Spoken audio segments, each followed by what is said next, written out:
Hello everyone, be welcome to Living English podcast, and it's our responsibility to help you overcome your language problems. So today I have a very important person who also happens to be part of this lovely community.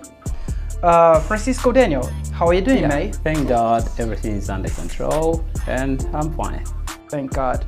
So Francisco Daniel, I have some personal questions, and I feel like people will feel identified with your answer, you see, because these are personal questions, but I also feel like these questions should reflect on other people's lives, and I'd like to know if you are ready to answer these questions.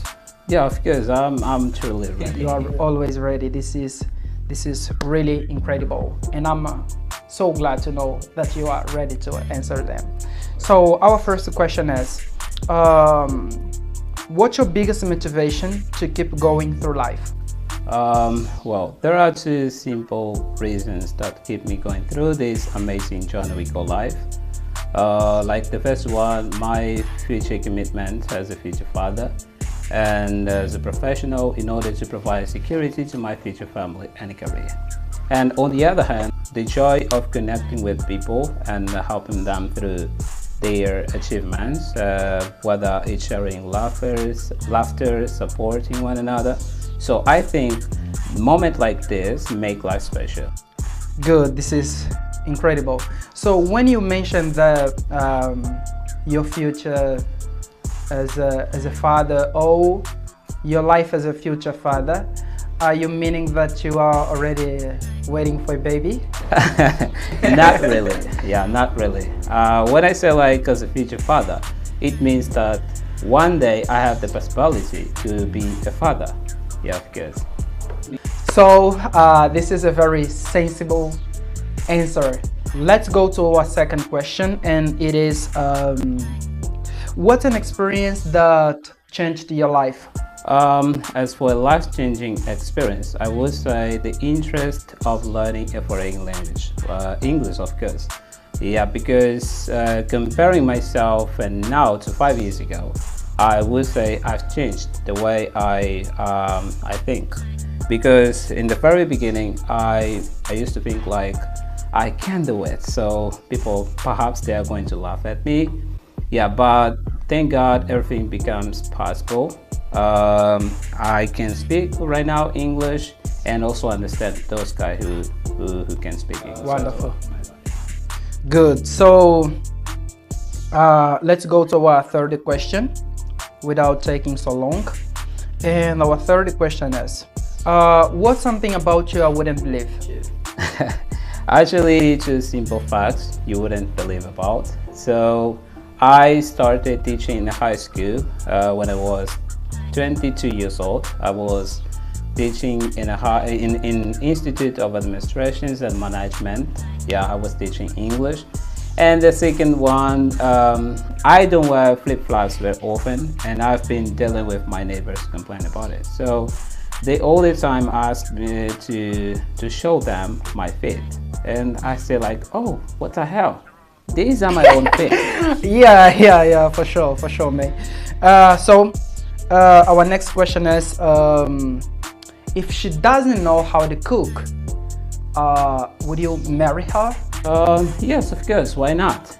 Let me show you what I think. Yeah. Women deserve someone who can teach them something, and it might be a fun opportunity to learn together. And cooking can be a great bonding activity, and you can both explore new recipes and cuisine. So, of course, I agree. Like, it's a wonderful way as well to create lasting memory in the kitchen.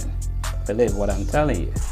Oh, good. So, girls, don't worry, because if you don't know how to cook, we can learn together. So this is a very great opportunity to experiment new things together, you see. So we'll have great memories. So let's go to our next question. Our next question is, if you had the opportunity to go back in time and change something, what would you change? Probably I would change July 17th, 2017 in order to bring my little brother back. So he passed away very, very young, and at that moment was really rough to my family. And the last time we saw him was in the coffin, and we were about to bury him. Yeah, I used to cry a lot, and my elder brother used to say like, Francisco, stop right now, because we ain't no time for notice, because he passed away, and let's focus on the next. Let's focus on our life and go ahead. This is really tough. I'm so sorry. Yeah, I'm so sorry. This is something very serious. So let's go to our next question, which is our last but one. And it is, if you had the opportunity to visit any place in the world, where would it be? Sensible. Look, I'm not God about, plus I believe that every corner has something unique to offer, and I would of course visit anywhere, such as around Africa, Europe and America, yeah, like even under the water. But I will start in Africa, yeah, because I have many friends from South Africa, Uganda and Nigeria, and they all the time ask me to visit their country. So finally, this is our last question, and this is very related to English. So Mr. Francisco Daniel, what kind of opportunities do you think someone can get after getting fluent in English? Well, there are lots of them, and people, they just pick up the jobs opportunity. And what I'm going to tell you is not about job opportunity. One of them is the connections that we create with those one who lives abroad. Okay, and for example, I've got a friend from Azerbaijan. We've been in touch for so long time, and just because of English we created that connections. And I think for me it's very important knowing other people's cultures. Well guys, as I said, that was our last questions, and well, Mr. Francisco, that was very good to be here with you. Of course, the pleasure is all mine. And guys, remember, we are not complacent because we still have a lot to learn. Bye-bye.